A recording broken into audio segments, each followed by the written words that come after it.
믿음이라는 것은 어떤 관념적인 게 아니잖아요.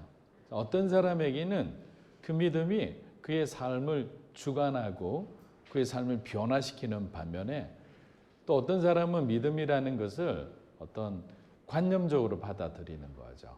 그러면 아무런 역사가 일어나지 않는 거예요. 그래서 사실 우리가 예배를 드리고 성경 공부를 하고 또 여러분들이 매일 아침마다 하나님 말씀 앞에 서서 말씀을 묵상하는 것은 믿음이 여러분의 삶의 실제가 되는 과정인 거예요. 계속 묵상하고 묵상하다 보면 정말 믿어지는 거예요. 하나님이 하신 말씀이 내 삶에 실제로 이루어지는구나라고 믿어지기 때문에 그 다음부터는 우리들의 삶의 방향이 바뀌어지는 거죠. 생각이 바뀌어지고 세상의 생각들이 막 섞여 있던 것들이 하나하나 벗겨지기 시작하는 거죠.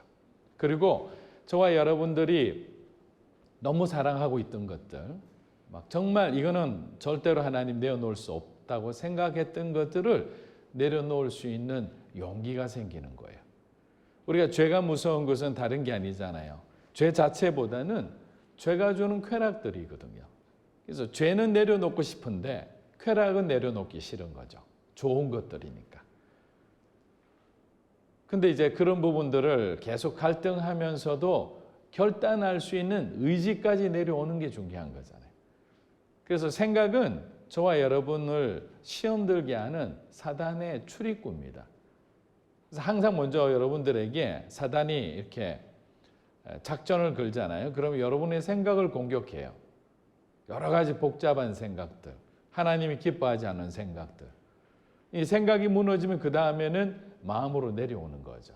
마음은 치열한 전쟁터가 되는 거죠. 편할 날이 없는 거죠.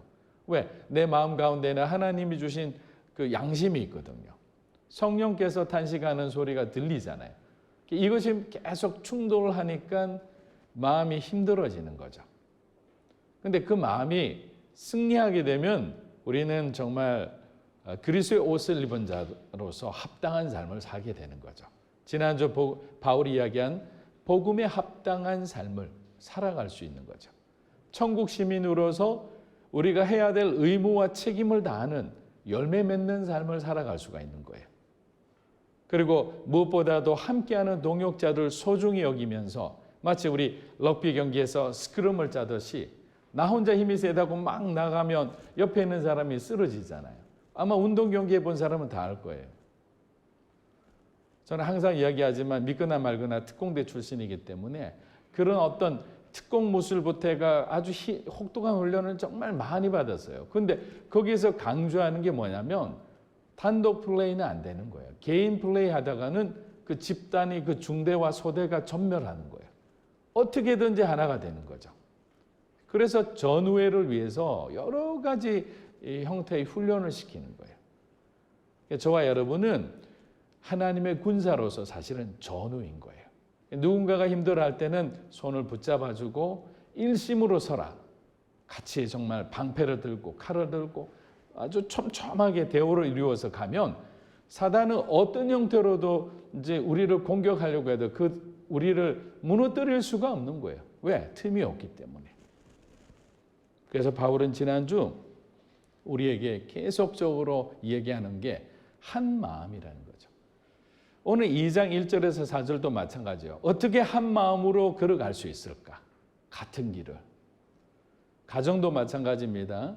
부부가 한 마음이 되고 자녀들이 한 마음이 돼서 같은 길을 걸어가고 같은 방향을 보고 간다면 그 가정은 흔들리지가 않는 거죠. 요동함이 없습니다. 어떤 삶에 어려움이 있거나 또 자녀들의 삶 가운데 고난이 찾아오더라도 함께 기도하면서 이겨낼 수 있는 거예요. 그런데 마음이 갈라져 있는 가정들은 이겨내기 힘드는 거죠. 그렇다고 우리의 가정을 원망할 필요는 없는 거죠. 왜? 우리가 이런 말을 들을 수 있다는 것은 지금부터예요. 지금부터 우리 가정을 위해 기도하는 거죠. 우리 부모님을 위해 기도하는 거죠. 여러분 형제를 위해서 기도하는 거예요. 그래서 저는 가장 중요한 게 신앙은 바로 지금부터이다. 여러분 한번 따라해 보십시오. 신앙은 바로 지금부터이다. 하나님 깨달음을 주시는 지금부터 그렇게 살면 되는 거예요. 그렇게 고백하면 되는 거예요. 그렇게 선포하고 선언하고 나아가면 되는 거예요.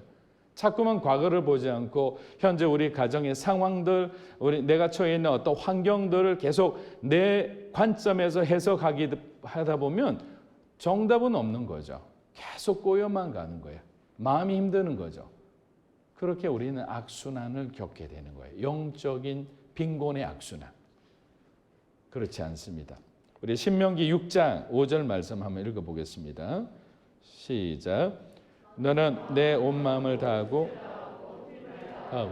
내 하나님 여호와를 사랑하라. 자, 하나님을 사랑하라. 하나님을 사랑하는 마음으로 충만해지면 우리는 어떻게 됩니까? 하나님 주신 말씀을 지키고 행하는 사람이 되는 거예요. 가장 가까이서 여러분들이 젊은 분들이 많으니까 어떤 사랑하는 사람하고 교제를 하게 되면 가장 먼저 저 같아도 그 사랑하는 사람이 좋아하는 것을 하고 싶어 할 것 같아요. 그리고 싫어하는 것은 안 하는 거죠. 싫어하는 걸 했는데 지적을 받았어요. 근데 똑같이 그 다음에 만났을 때 또 똑같은 행동을 하면 그 상대방에 있는 자매는 형제에 대해서 어떤 마음을 어떻게 생각할까요? 아, 이 사람은 나를 사랑하지 않는가 보다. 내가 그렇게 이건 안 했으면 좋겠다고 하는데 이건 좀 끊었으면 좋겠다고 하는데 변화가 없는 거잖아요. 아주 심플한 거예요. 저와 여러분이 하나님 사랑하면 하나님의 계명을 지키게 돼 있는 거죠. 하나님이 싫어하는 것을 멀리하게 돼 있는 거예요. 그래서 우리가 자꾸만 하나님의 룰을 어기는 모습을 보면 우리 마음을 한번 점검해 보는 거죠. 나는 정말 얼마나 하나님을 사랑하고 있을까? 예수님이 정말 나에게 어떤 영향을 끼치는 분이신가? 내 삶의 구주라고 고백하지만 정말 내 삶의 가장 중심에 가장 소중한 곳에 예수님이 지금 함께하고 계시는가? 막연하게 그럴 거라 생각하면 착각인 거죠. 우리들의 삶을 통해 우리는 보여지는 삶을 살잖아요. 느껴지는 삶을 살잖아요. 그리고 성령의 열매를 맺고 살아가야 되기 때문에 아무리 우리가 부인한다 해도 그렇게 할 수가 없는 거죠. 어느 순간에 세상의 생각이 돌아서 세상의 잣대로 바라보고 판단하기 시작하는 우리를 보면 우리 자신도 모르게 얼마나 오염되어 있는지 몰라요. 그런데 말씀을 보면요. 또 기도하면 어떻게 됩니까? 사도행전 말씀 그대로예요. 너희는 말씀과 기도로 거룩해지니라 했잖아요. 말씀을 사모하는 여러분이 되길 주의 이름으로 축복합니다. 하나님 앞에 기도하면서 우리 자신의 버려야 될 것, 그 버려야 될 것을 정말 내려놓고 우리가 그렇게 살아가야 되는 거예요. 그런데 우리 마음은 점점 무정해지고 냉정해지는 것 같아요. 최근에 어떤 뉴스를 봤습니다. 우즈베키스탄에서 불법 체류로 온 그 남성인데 그분이 이제 불이 나는 곳에 정말 들어가서 아무도 안 들어갔는데 자기가 들어가서 큰 화상을 입을 정도로 어려움을 겪었지만 많은 사람을 구했다는 소식을 들었어요. 그래서 사람들이 네티즌들이 아주 환호를 하는 거죠. 근데 한편으로 생각하면 만약에 저와 여러분에게 그런 상황이 벌어졌다면 저와 여러분은 어떻게 행동할 수 있을까요? 어떻게 보면 이거는 당연한 일이잖아요. 어렵고 힘들고 공경에 처한 사람을 도와주는 것은 당연한 일인데 이 당연한 일이 당연하게 여겨지지 않는 현실이 된 거죠. 그만큼 우리 마음이 달라진 거죠. 변화된 거죠. 저는 그래서 교회가 바로 이런 세상의 빛과 소금처럼 이런 어떤 어려움과 힘들어하는 사람들에게 도움이 될 수 있는 그런 역할을 해야 된다고 생각합니다. 연합은 우리 안에서의 연합이 아니라 하나님이 정말 원하시는 연합은 뭐냐면요. 아직까지 믿지 않는 사람, 구원의 길을 모르는 사람에게 우리가 다가가서 복음을 전하고 그들이 예수를 믿어서 그들도 우리와 함께 그리스도와 하나 되는 삶을 살아가는 것이 저와 여러분에게 주신 사명인 거예요.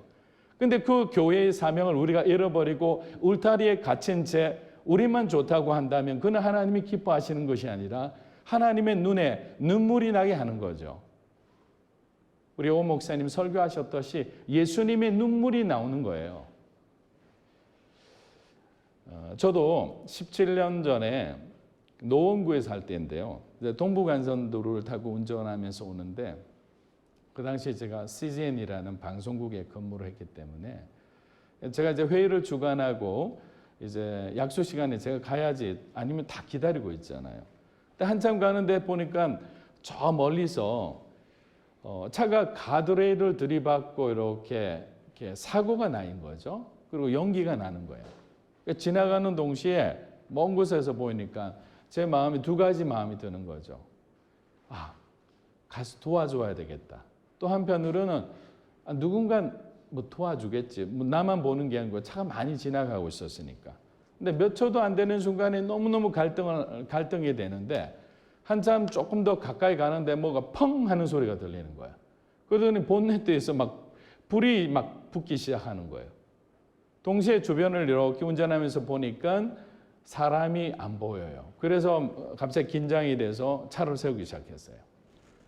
그리고 난 뒤에 두세 차가 다 저하고 비슷하게 섰죠. 다가가 보니까 운전자가 없는 거예요, 주변에. 혹시 갇힌가 싶어서 차 안을 봤더니 그 안에서 기절한 채 있는 거죠. 차는 불타고 있고. 그래서 막 그 한 분은 교통 통제를 하고 계시고 저하고 두 사람은 뭐 어떻게든지 유리창을 깨야지 문이 이제 압착이 되니까 안 열리는 거예요. 하여튼 제가 할 수 있는 방법은 다 있어요. 2단 옆차기도 하고 뭐 주먹으로도 해보고 그 옆에 있는 그분은 막 돌 같은 걸 구해가 막 돌로 막 그냥 창을 이렇게 두들겨서 깨려고 했는데 하여튼 어찌어찌해서 문이 열렸어요. 그리고 그분을 구출했습니다. 그리고 안정을 찾고 정신을 차릴 때까지 있으니까 이제 119 소방차 소리가 온 거죠. 이제 땀에 범벅이 된 거죠. 막 저도 긴장하고 했기 때문에. 근데 사람을 구출해 놓고 난 뒤에 있으니까 마음이 그렇게 좋을 수가 없는 거죠. 그리고 그 형제님 두 분하고 남자들의 그 진한 그 강렬한 악수 있잖아요. 잘했어 뭐 이런 거 꽉 잡고 서로 막 이렇게 하는 거죠. 그리고 이제 뭐 이렇게 헤어졌어요. 저도 운전해 가는데 정말 하나님께 감사하더라고요. 만약에 내가 그냥 지나쳐 갔으면 어땠을까? 물론 뒤에 있는 그 형제들이 와서 구출은 해줬지만 저는 굉장히 마음에 빚이 있었을 거란 생각이 들어요. 혹시나 싶어서 이제 저녁에 이제 확인을 해보니까 뉴스에 단신으로 나오더라고요. 그 동부간선도로 화재 차량 운전자 무사히 구출. 근데 이제 제가 만약에 그게 조금 더 남아서 119 구급대 앞에 왔다 갔다 했으면 아마 서울 시민상은 못 받아도 노원 구민상은 받았을 거라고 생각이 들어요. 재밌는 거잖아요. 근데 그런 어떤 작은 사건 하나였지만 마음 가운데는 그렇구나. 믿음의 사람을 떠나서 어렵고 힘든 사람에게 우리는 함께하는 사람이구나. 하나님은 그렇게 만드셨구나라는 생각을 하는 거예요. 저와 여러분들도 만약에 삶에 누군가가 정말 절박한 상황에 있다면 절대로 우리는 특히 믿음을 가진 그리스도인이라는 이름을 가진 사람은 외면해서는 안 되는 거예요. 우리가 먼저 손을 내밀어 줘야 되는 거예요. 손해 볼지라도. 또 이게 돕다가 오해받을 수도 있어요. 그렇더라도 어쨌든 우리가 해야 되는 것은 결과는 주님 앞에 맡기고 하나님의 사람으로 마땅한 일을 하는 거죠. 그게 바울이 말한 천국 시민으로서 너희들이 당연히 이행해야 될 의무와 책임이라는 거예요. 그렇기 때문에 그리스도인으로 살아간다는 것은 어떻게 보면 손해보고 사는 삶이에요. 이 땅에서는 손해보는데 천국에서 계산은 어떻게 됩니까? 여러분 엄청난 보물이 쌓이는 거예요. 그러니까 본향을 바라보고 천국을 바라보고 하나님 나라를 바라보고 가는 사람들은 이 땅에서 잠시 손실되는 것에 대해서 아무런 관심이 없는 거죠. 왜? 사라지는 거잖아요. 영원한 거라면 이곳에서 영원한 것을 함께 가지고 갈 수 있다면 저는 여러분들하고 함께 기도하면서 어떻게든지 이 땅에서도 많은 것을 그냥 가지고 가려고 최선을 다할 거예요. 근데 그런 게 아니잖아요. 썩어지는 것이고 없어지는 것이고 사라지는 것이에요. 주머니에 뭐 하나 들고 갈 수 없는 인생이잖아요. 근데 코로나 바이러스를 통해서 보면 물리적 거리가 참 많이 중요합니다. 안전거리가. 그러나 우리들의 마음의 거리가 멀어지지 않도록 우리가 기도해야 될 필요가 있겠구나라는 생각을 합니다. 우리 본문으로 한번 잠시 보겠습니다. 빌립보서 2장 1절에서 2절 먼저 한번 읽어볼게요. 빌립보서 2장 1절에서 2절 시작. 그리스도 안에 무슨 격려나 사랑의 무슨 위로나 성령의 무슨 교제나 무슨 자비와 긍휼이 있거든 같은 생각을 품고 같은 사랑을 나타내며 한 마음으로 같은 것을 생각함으로 내 기쁨을 충만하게 하십시오. 자, 헬라어 문장으로 보면 1절에서 4절이 사실 한 문장이에요. 우리는 이렇게 나누어 놨는데 그런데 여기서 주절이 되는 구절은 2절인데 내 기쁨을 충만하게 하십시오라는 이 2절에 이 1절, 2절, 3절, 4절 이게 다 이렇게 모아지는 겁니다. 바울이 말하는 내 기쁨을 충만하게 하라. 이거와 다 연결되어 있는 거죠. 그런데 여기서 해석상 주의해야 될 것들이 있어요. 영어로 봐도 그렇고 한국어로 봐도 보면 만일이라는 조건절이 붙어 있어요. if라는 단어로 했죠. 자, 그러면 이대로 해석하면 이렇게 되는 거죠. 만일 그리스도 안에서 무슨 격려가 주어진다면, 만일 너희에게 무슨 사랑의 위로가 너희에게 주어진다면, 만일 하나님의 자비와 긍휼이 주어진다면, 그럼 주어진다면과 주어지지 않는다면 뒤의 결과는 달라질 거잖아요. 근데 바울은 이렇게 표현을 한 거죠. 만약에 그렇게 된다면 너희들이 같은 생각을 품고 같은 사랑을 나타낼 것인데 그 모습을 바라보는 나는 얼마나 좋겠느냐. 내 기쁨이 충만하다. 그럼 어떻게 되느냐면요. 결론적으로 말하면 빌립보 교인들은 이러한 성품들을 가지고 있지 않은 전제에서 이렇게 해석이 가능한 거예요. 이 해석은 잘못되었다라는 거예요. 그래서 원어로 보면 이 if라는 단어가 아니라 주석을 보면 since라는 단어, 뭐뭐 함으로 이미 진행됐던 거예요. 그렇게 제가 해석해 보면 또 다르게 들립니다. 여러분에게 그리스도로부터 격려가 주어지고 있으므로 나는 기뻐합니다. 현재 완료를 하는 거예요. 여러분에게 하나님의 위로가 주어졌기 때문에 나는 기뻐합니다. 여러분들에게 성령으로부터 교제가 풍성하게 이미 나누어지고 있기 때문에 그 모습을 보는 나는 너무나 기쁩니다. 여러분에게 하나님의 긍휼과 자비가 주어졌기에 이것을 바라보는 내 마음이 하나님의 그 주시는 기쁨으로 충만합니다.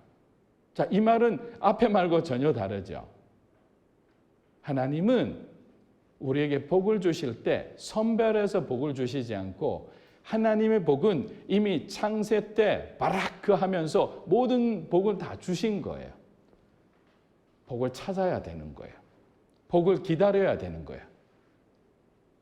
복을 주시지 않은 것이 아니라 아직 하나님이 주시는 복의 시간이 안 되었을 뿐이에요. 또 여러분이 생각하는 복과 하나님이 주시는 복은 다른 거죠. 그래서 우리의 시간과 하나님의 시간에 오는 복이 다른 것을 여러분과 저가 잘 영적으로 분별하면 우리는 절망하고 좌절하지 않고 오히려 어떤 마음을 가지죠? 하나님의 복을 기대하고 기다릴 수 있는 거예요. 다윗이 기다린 복, 베드로가 생각했던 복, 요셉이 생각했던 복은 다른 거예요. 자, 요셉은 애굽의 총리가 되는 꿈을 꾼 적이 한 번도 없어요. 여러분 잘 아시잖아요. 하나님이 요셉을 총리로 만드셨어요. 다윗도 형들을 제치고 자기가 통일 이스라엘의 왕이 될 거라는 꿈을 꾼 적이 있나요? 성경에 나와 있나요? 없습니다. 하나님이 그를 선택해서 왕의 복을 주신 거예요. 우리가 어떻게 살아가서 어떤 복을 누리며 살 것인지를 사실은 잘 모르는 거예요. 그렇기 때문에 우리는 기도하는 거예요. 그렇기 때문에 하나님의 뜻을 계속 얼굴을 구하면서 그분의 자비와 긍휼을 구하면서 찾아가는 삶이잖아요. 발견하는 삶이잖아요. 신앙은 주님은 답을 갖고 있는데 우리에게 한 번에 보여주시지 않죠. 만약 그러면 얼마나 좋을까요? 마치 모자이크 같아요. 하나씩 하나씩 거풀을 벗겨주는 것 같아요. 그런데 신앙적으로 우리가 그 맛을 보면 하나님과의 관계 안에서 그 소통하면서 보여주시는 그 영적인 비밀의 그 정말 주시는 그 감동과 기쁨을 맛보게 되면 날마다 하나님 앞에 가까이 가기를 원할 거예요. 하나님 오늘은 무엇을 보여주십니까? 하나님 오늘은 무엇을 말씀해 주실 겁니까? 어린아이들 부모님 앞에 그 동화책 읽어달라는 거와 똑같은 거예요. 자기 전에 오늘 여기까지 읽어주면 다음날 되면 아빠, 엄마 내일도 그 다음 편 읽어줘야 돼? 마치 그런 것 같아요. 우리가 하나님 앞에 가는 거지. 하나님 그 다음 어떻게 됩니까? 제가 어떻게 해야 되죠? 이렇게 한 걸음 한 걸음 하나님 앞에 마치 성소에서 지성소로 들어가듯이 우리는 그렇게 주님을 알아가는 기쁨을 누리게 되는 거예요. 주시지 않은 게 아니죠. 주신 거예요. 이미 주신 거예요. 베드로도 어부로서 고기를 많이 잡아 그는 그냥 어부로서 잘 사는 게 꿈이었을 거예요. 그런데 하나님은 그를 사람을 낚는 어부가 되게 하셨잖아요. 초대교회 위대한 사도로서 하나님이 그런 꿈을 만들어 가신 거예요. 저는 하나님이 여러분의 꿈의 주인이 되길 주의 이름으로 축복합니다. 그분이 주인이 돼야 그분의 꿈을 꿀 수 있는 거죠. 하나님을 제한하지 마세요. 우리가 우리의 꿈을 꾸기 시작하는 동시에 하나님을 제한하게 되는 거죠. 나는 요만큼밖에 할 수 없잖아요. 내가 할 수 있는 범위에서 우리가 바라볼 수밖에 없죠.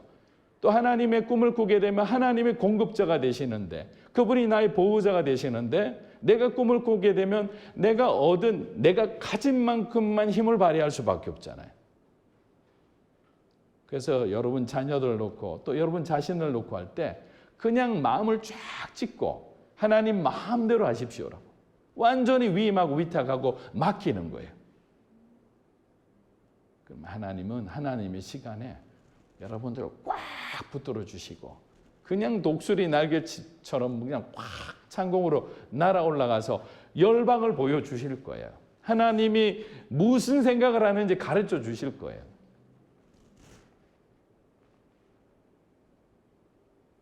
바울은 지금 2장 1절에서 4절 말씀을 통해서 빌립보 교인들에게 올바른 신앙의 삶의 방법을 가르쳐 주고 있는 거예요. 그런데 이 빌립보 교인들도 늘 자신들의 어떤 부족함과 결핍을 발견하잖아요. 그런데 문제는 뭐냐면 그 부족함과 결핍의 원인을 아주 테크니컬하게 모든 탓을 은근히 하나님 탓으로 돌리는 거예요. 마치 저와 여러분들처럼. 아닌 것처럼 하는 표정이신데 우리는 아닌 듯하면서 하나님 탓이에요. 왜냐하면 하나님 우리의 자녀를 아직 안 만나주셔서 우리 자녀가 아직 지금 이런 상태에 있는 거 아닌가요? 하나님 만나주시면 다 변화되는데 주님 만나주시지 않으셨잖아요. 이렇게 우리 항변할 수 있죠. 하나님 우리 사업 좀 잘 되게 해주시면 내가 교회도 잘 섬기고 주님 위해 더 일할 수 있고 헌금도 많이 할 수 있는데 내 환경을 보십시오. 하나님 손대해 주십시오. 반은 맞는데 반은 틀린 거죠. 나사로 사건도 마찬가지잖아요. 마르다 마리아도 예수님이 조금만 더 일찍 오셨더라면 이제잖아요. 그러면 우리 오라비 나사로가 살았을 거다. 이거는 뭐냐면 은근히 주님 탓으로 하는 거잖아요. 은근히. 하나님 능력을 이렇게 인정하는 듯하면서 예수님 능력을 인정하는 듯하면서 결국은 주님 당신이 늦게 오셨잖아요. 이걸 갖다가 살짝 공격하는 거잖아요. 우리는 이렇게 굉장히 기술이 좋아요. 하나님 알아차리지 못할 정도로. 아니에요. 주님 다 알고 계시는 거예요. 사랑하는 여러분, 우리는 환경의 메시지보다 여러분이 정말 간절한 기도 가운데 주시는 하나님의 약속의 메시지를 얻게 되기를 축복합니다. 욥기 우리 23장 14절 한번 읽어볼게요. 욥기 23장 14절 시작. 그런즉 내게 작정하신 것을 이루실 것이라. 이런 일이 그에게 많이 있느니 작정하신 것을 이루시리라. 요한복음 15장 7절 한번 보겠습니다. 시작. 그러니까 내 안에 거하고 내 말이 너희 안에 거하면 무엇이든지. 아멘. 우리의 기도를 들으시는 하나님의 말씀 부여잡고 가는 거예요. 때로는 고난과 고통이 찾아오지만 저와 여러분을 만들어 가시는 과정이잖아요. 그릇으로. 담을 그릇이 있어야 되잖아요. 그래서 도공들은 잘 알아요. 만들어 갈 때. 왜냐하면 필요에 따라 그릇을 만들잖아요. 어떤 사람은 주문하면 꽃 화병을 주문하고 어떤 사람은 그냥 밥그릇을 원하기도 하고. 근데 그 용도에 맞게끔 그릇이 만들어져야 되는데 만들어지지 않으면 아무것도 할 수가 없잖아요. 근데 그 빚어가는 과정이 그냥 만들어지나요? 진흙을 가져와서 그냥 떡매로 그냥 내리치지요. 불에 넣지요. 그리고 아무도 보지 않는 그늘에 집어넣어서 그냥 외로운 시간을 보내게 하죠. 그리고 유약을 발라줘서 내 인생이 좀 펴구나 했더니 다시 그냥 재벌 구이한다고 또 천도가 넘는 곳에 또 집어넣어서 그냥 우리를 막 인생을 복잡하게 그냥 하나님이 막 이렇게 만들어 가시잖아요. 그런데 그 시간을 견디면 어떻게 되나요? 명품이 나오는 거예요, 여러분. 하나님 쓰시기에 합당한 명품으로 여러분들이 만들어지기 때문에 지금 하나님 허락하신 고난에 대해서 절대로 원망하거나 불평불만하지 마십시오. 우리가 신명기 말씀 보잖아요. 원망하고 불평하니까 하나님 불을 내려 그냥 한 번에 심판하잖아요. 이만큼 올라오더라도 꾹 참아내는 거예요. 그냥 원망하려고 하다가도 입을 탁 돌려서 감사합니다라고 하는 거죠. 하나님 감사합니다. 인상 쓰면서라도 입에 나오는 말은 감사합니다. 여러분 따라해 보십시오. 하나님 감사합니다. 네, 정말 감사하기 싫더라도 감사하면서 내뱉으면서 여러분이 승리하는 거예요. 여러분들이 고지를 점령해야지 왜 원망해서 그 고지를 사단에게 넘겨주는 거예요. 그럴 필요 없는 거예요. 감사할 때 승리할 수 있는 겁니다. 사랑하는 여러분, 여러분의 삶 가운데 참으로 어렵고 힘든 시간들이 있을 거예요. 그럴 때 하나님은 혈유병 여인에게 다가가신 것처럼 저와 여러분에게 다시 한번 기회를 주십니다. 그 여인은 주님의 소식을 듣고 주님께 다가갔잖아요. 돌에 맞아 죽을 수 있었지만 자기의 인생을 들여서 하나님을 찾은 거예요. 그리고 옷자락을 붙들었잖아요. 붙드는 순간에 예수님이 뭐라고 말씀하셨죠? 누가 내 옷에 손을 대었느냐? 알고 계시는 거예요. 동시에 이런 말을 합니다. 내게서 능력이 나갔느니라. 근데 저는 그걸 곰곰이 볼 때 너무너무 감동이 되었던 것은 그 여인이 주님을 찾아간 게 아니에요. 예수님이 그 여인을 찾아간 거예요. 그 여인이 손댈 수 있을 만큼 거리로 다가가신 분이 우리가 간 걸로 착각하는 것이 아니라 주님이 찾아가 주신 거죠. 여러분이 고통 가운데, 힘든 가운데, 절망 가운데 좌절하고 있을 때 누가 먼저 찾아오셨나요? 여러분이 찾은 것처럼 보이죠? 주님이 여러분을 찾아가신 거예요. 여러분의 마음에 가난한 마음을 주신 거죠. 하나님을 사랑하는 마음을 주신 거잖아요. 그 마음을 여러분들이 붙들었을 때 내게서 능력이 나갔다. 우리는 은혜 받는 자의 삶을 살게 되는 거예요. 복음에 합당한 삶을 살아가는 것은 날마다 나를 죽이는 삶입니다. 내 안에 있는 예수를 드러내기 위해서는 우리가 겸손해야 되는 거죠. 겸손은 내가 드러나는 삶이 아니라 온전히 100% 예수님이 드러나는 삶이에요. 그런 삶을 우리가 살아갈 때 하나님은 기꺼이 저와 여러분의 인생의 주인이 되어주시리라 믿습니다. 살아가는 여러분의 삶 가운데 하나님이 주시는 은혜로 가득 찬 삶이 되기 원합니다. 그리고 그 은혜는 우리 자신만의 은혜가 아니라 여러분의 시간과 여러분의 재능과 여러분의 물질과 여러분의 건강을 흘려보내기를 주의 이름으로 축원합니다. 우리 기도하며 나아가겠습니다.